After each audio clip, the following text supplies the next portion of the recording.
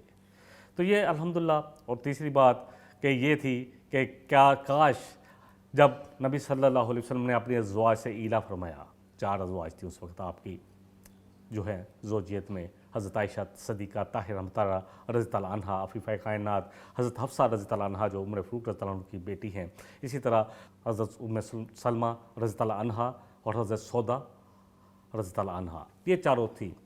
آپ نے ایلا فرمایا تو آپ رضی اللہ عنہ یعنی عمر فاروق رضی اللہ عنہ گئے کہ دیکھو تم اگر نبی صلی اللہ علیہ وسلم کو تنگ کرو گی تو ایسا ہو سکتا ہے میرا رب تمہاری جگہ ان کو اور بیویاں دے دے اور تم سے زیادہ پاکیزہ زیادہ نیک دے دے. اللہ اکبر. اللہ نے یہ بات سورہ تحریم میں ہم نے پڑھی کہ اللہ وہاں فرما رہے ہیں کہ اگر تم نے نبی صلی اللہ علیہ وسلم کے ساتھ یا ان کی بات کو نہ مانا, اللہ اکبر, تو پھر اللہ ان کی جگہ تمہاری جگہ ان کو اور بیویاں دے دے گا جو تم سے زیادہ پاکیزہ ہوں گی, زیادہ عبادت کرنے والی ہوں گی, زیادہ روزے رکھنے والی ہوں گی. اللہ اکبر. کروڑوں رحمتیں ہوں, برکتیں ہوں ازواج مطہرات پر. انہوں نے جب ان کو اختیار دیا, نبی صلی اللہ علیہ وسلم نے, اللہ کی طرف سے آیا کہ آیت آتی ہے سورہ احزاب میں کہ اگر تم چاہو, ان کو اختیار دیا گیا کہ اگر تم چاہو تو دنیا کا آؤ میرے پاس, میں تمہیں دنیا کا مال متاع دے کر رخصت کر دیتا ہوں اچھے طریقے سے, لیکن اگر تم چاہو تو اللہ اور اس کے رسول کو چن لو. تو سب نے کہا, حضرت عائشہ صدیقہ رضی اللہ عنہا نے کہا, حضرت حفصہ رضی اللہ عنہا نے کہا, حضرت ام سلمہ رضی اللہ عنہا نے کہا, حضرت سودا رضی اللہ عنہا نے کہا کہ ہمیں تو اللہ اور اس کا رسول چاہیے. اور پھر اللہ کے رسول صلی اللہ علیہ وسلم کا گھرانہ ایسا تھا, ایک دن چولہا جلتا تھا اور ایک دن نہیں جلتا تھا, ایک وقت کی روٹی 2 دن میں ملتی تھی, لیکن انہوں نے اللہ اور اس کے رسول کو اختیار کیا. بہرحال تو یہ انہوں نے جب کہا تو اللہ نے ان کی اس بات کو پورا کیا. دیکھیں اللہ اکبر. نبی صلی اللہ علیہ وسلم فرمایا کہ اگر میرے بعد کوئی نبی ہوتا, اب میرے بعد کوئی نبی نہیں, تو وہ عمر فاروق ہوتے. اللہ نے بڑی زبردست پرسنالٹی بنائی ان کی. بہرحال نبی صلی اللہ علیہ وسلم اور نے اسی کو یعنی مقام ابراہیم کو آپ نے مسلح بنا لیا. آپ جب حج کرنے آئے تو آپ نے طواف کیا کعبے کا, اور اس کے بعد یہی دعا پڑھتے ہوئے آپ چلے گئے. جب آپ نے طواف کیا, 7 چکر مکمل کیے, تو یہی پڑھتے ہوئے آپ نے جا کر مقام ابراہیم پر 2 نفل ادا کیے. وَاتَّخِذُوا مِن مَّقَامِ ابراہیم مصلی, مقام ابراہیم مصلی کہ بنا لو اپنا مصلی مقام ابراہیم کو. اور آج بھی جو لوگ طواف کرتے ہیں, عمرے کے لیے جاتے ہیں یا حج کا طواف کرتے ہیں, تو پیچھے جا کر جتنا بھی پیچھے ہو کوشش کرتے ہیں کہ مقام ابراہیم کے پیچھے جا کر 2 نفل ادا کریں. اللہ نے اور بھی حکم دیا کہ اللہ فرما رہے ہیں کہ وَعَهِدْنَا إِلَىٰ إِبْرَاهِيمَ وَإِسْمَاعِيلَ کہ ہم نے پکا عہد لیا ابراہیم علیہ السلام سے اور اسماعیل علیہ السلام سے, ان طاہرا بیتیا کہ وہ میرے گھر کو پاک رکھیں گے, للطائفین کن کے لیے, طواف کرنے والوں کے لیے, والعاکفین اعتکاف کرنے والوں کے لیے, والرکع السجود اور رکوع اور سجدہ کرنے والوں کے لیے. یعنی اللہ نے عہد لیا ابراہیم علیہ السلام سے, اسماعیل علیہ السلام سے کہ تم میرے گھر کو پاک رکھو گے. کس سے, کن کے لیے, طواف کرنے والوں کے لیے, اعتکاف کرنے والے کے لیے, کرنے والوں کے لیے, اور رکوع اور سجود کرنے والوں کے لیے یعنی نماز پڑھنے والوں کے لیے. اب اس گھر کو پاک رکھا جائے گا, اور ہر قسم کی گندگی سے پاک, شرک کی گندگی سے پاک, ظاہری گندگی یا غلاظت سے پاک, ہر قسم کی غلاظت سے اس گھر کو پاک رکھا جائے گا. اور ابراہیم علیہ السلام اور جو ہے اسی طرح سورہ حج میں بھی آپ پڑھیں, سیم آیت آتی ہے, وہاں بھی آتی ہے, آیت نمبر 26 ہے سورہ حج کی. وہاں پہ کیا حکم دیا کہ کوئی اس میں کسی قسم کا شرک نہ ہوگا. وَاتَّخِذْ بَیْتِیَ لِلطَّائِفِینَ وَالْقَائِمِینَ وَالرُّکَّعِ السُّجُودِ کہ کس کو, گھر کو کس لیے پاک رکھا جائے گا, صاف رکھا جائے گا, اس لیے طواف کرنے والوں کے لیے, قیام کرنے والوں کے لیے, اور رکوع اور سجدہ کرنے والوں کے لیے. یہاں قیام کا لفظ آیا, وہاں اعتکاف کا لفظ آیا.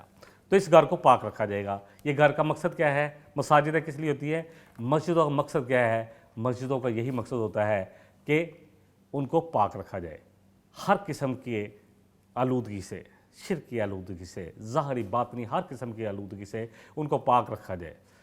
دیکھیں نبی صلی اللہ علیہ وسلم نے الحمدللہ جب اس گھر کو, جب مکہ فتح ہوا تو آپ نے 360 بتوں کو اپنے ہاتھوں سے توڑا تاکہ ان کو شرک سے اس کو پاک کیا جائے. اور جب مکہ فتح ہوا تو الحمدللہ ثم الحمدللہ آپ نے وہاں ابراہیم علیہ السلام اور اسماعیل علیہ السلام کی انہوں نے شبیہ بنا رکھی تھی، اس کو بھی مٹا دیا، ہر قسم کے شرک کو دور کر دیا اس سے۔ مقام ابراہیم کے بارے میں تھوڑا سی بات اور بھی کر لیتے ہیں کہ مقام ابراہیم جو تھا وہ پہلے بالکل کعبے کی دیوار کے پاس تھا۔ حضرت عمر رضی اللہ عنہ جب امیر المومنین تھے اس وقت آپ نے اس کو تھوڑا سا پیچھے ہٹایا۔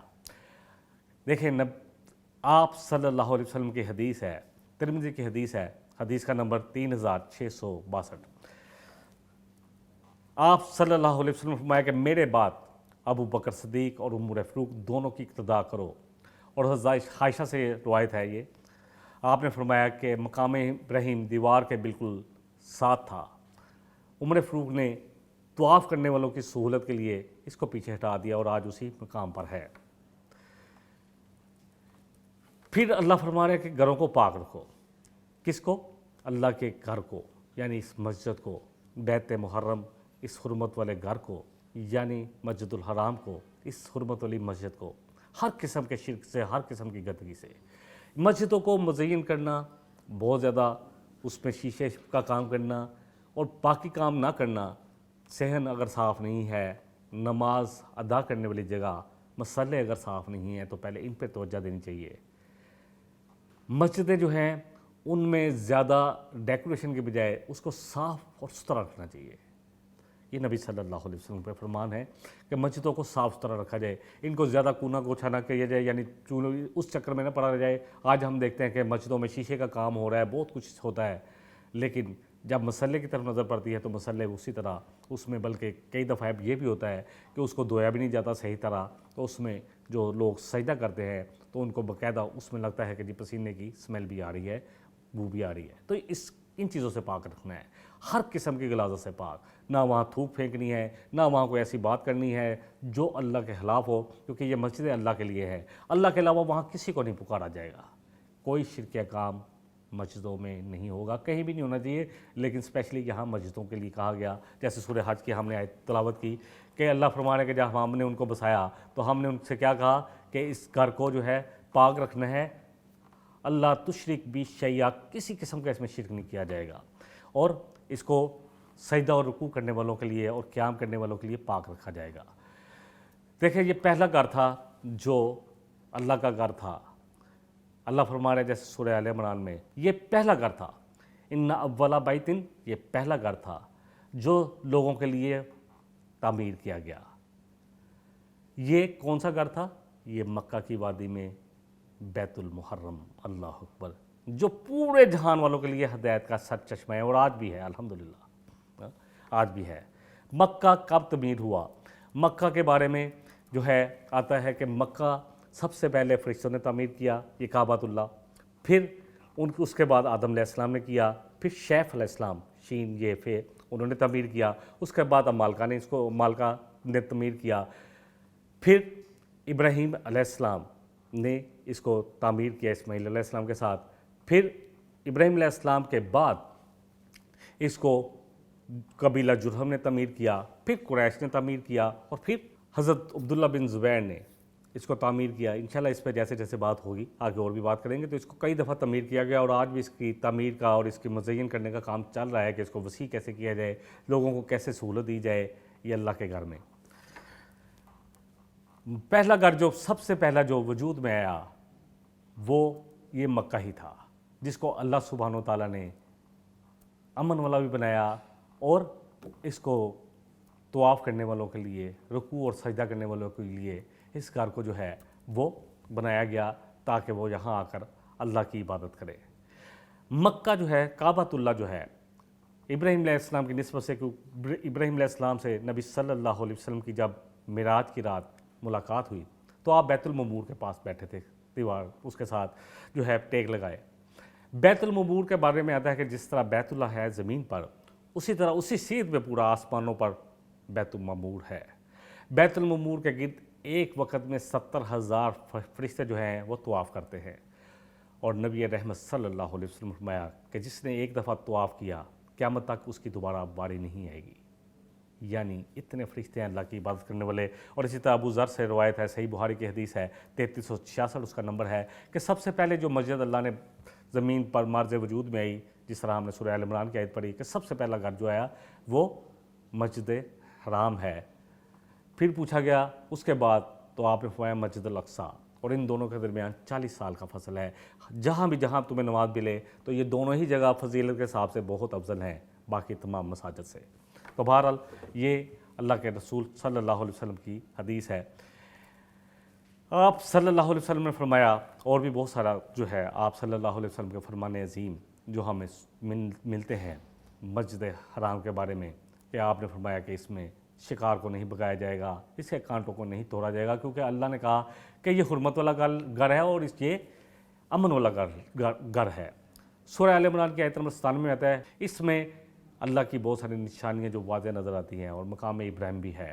ومن دخلہ کان آمنا, جو اس میں داخل ہو گیا امن میں آ گیا. کعبے میں جو داخل ہو گیا چاہے کسی کا قاتل بھی ہو, اس سے بدلہ نہیں لیا جائے گا. کعبہ امن والی جگہ ہے. اور پھر اللہ فرما رہے ہیں کہ اس کعبے کی وجہ سے دیکھو کتنا امن ملا ہے ان کو. جیسے سورہ قریش کی آیت نمبر 3 اور 4 میں آتا ہے فَلْيَعْبُدُوا رَبَّ هَٰذَا الْبَيْتِ, کہ پس چاہیے کہ اسی گھر کے رب کی عبادت کرے. الَّذِي أَطْعَمَهُم مِّن جُوعٍ وَآمَنَهُم مِّنْ خَوْفٍ, وہ ذات جس نے ان کو بھوک میں کھلایا اور خوف میں امن بخشا.